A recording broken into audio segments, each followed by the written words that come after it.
हिमालय की बर्फीली चोटी पर एक पुराना तपस्वी खड़ा था, जैसे समय भी उसकी सांस के साथ चल रहा हो। हवा ठंडी थी, पर उसका चेहरा बिल्कुल स्थिर।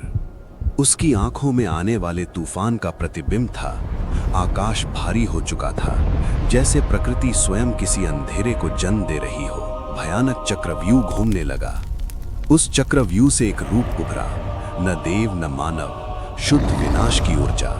उसका नाम था काल वक्र। नीचे गांव में लोग कांप रहे थे, दीप बुझ रहे। पहाड़ की चोटी पर तपस्वी ने आंखें बंद कर ली। उसकी सांस धीमी हुई, सन्नाटा गहरा हो गया। धरती के नीचे कोमल कंपन जागी। उसके शरीर के इर्द गिर्द सुनहरी ऊर्जा का एक हल्का सा चक्र घूमने लगा। एक तेज प्रकाश फूटा, तपस्वी का रूप बदलने लगा। शांत ऋषि दिव्य योद्धा में परिवर्तित हो रहा था। अब वो अकेला नहीं था, उसके हाथ में तेज से बना त्रिशूल था। सामने अंधकार गरज रहा था। काल वक्र ने आकाश से जमीन पर प्रहार किया। पहाड़ हिल गए, अग्नि और धूल हवा में भर गई। दिव्य योद्धा ने आगे बढ़कर प्रतिकार किया। त्रिशूल और अंधकार टकराए, ऊर्जा की बिजलियां छूट पड़ी। आसमान के बीच युद्ध शुरू हो चुका था। सुनहरी रोशनी और लाल अग्नि एक दूसरे को चीर रही थी। गांव का एक बालक डर के बीच खड़ा था, पर उसकी आंखों में भय से ज्यादा आशा थी। काल वक्र ने काली अग्नि का समुद्र छोड़ा। आसमान लाल हो गया, गरज इतनी कि हवा भी फटने लगी। योद्धा ने त्रिशूल घुमाया, सुनहरी मंडल बना। काली अग्नि उससे टकराकर राख बनने लगी। फिर वो निकट आए। तलवार और त्रिशूल की तकरार ने बिजलियों को जन्म दिया। पहाड़ गूंज उठे। एक भयानक प्रहार और योद्धा पहाड़ से टकरा गया। उसकी सुनहरी ऊर्जा कमजोर पड़ने लगी।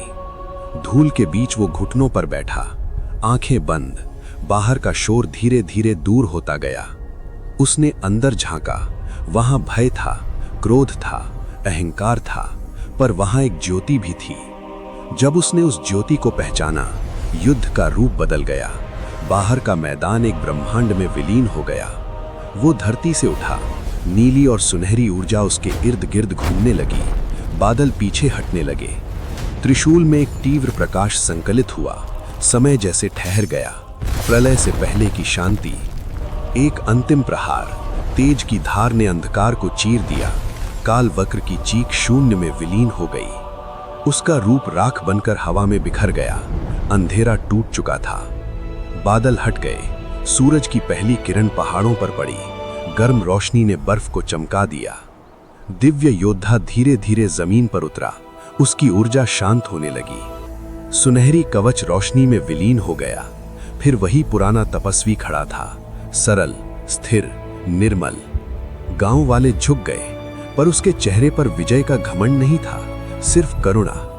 उसने आसमान की तरफ देखा, जैसे कह रहा हो, सबसे बड़ा असुर बाहर नहीं होता। वो अकेला चला पड़ा। सूरज की रोशनी में पहाड़ शांत थे, हवा कोमल थी, और ब्रह्मांड में सिर्फ एक ध्वनि गूंज रही थी, ओम।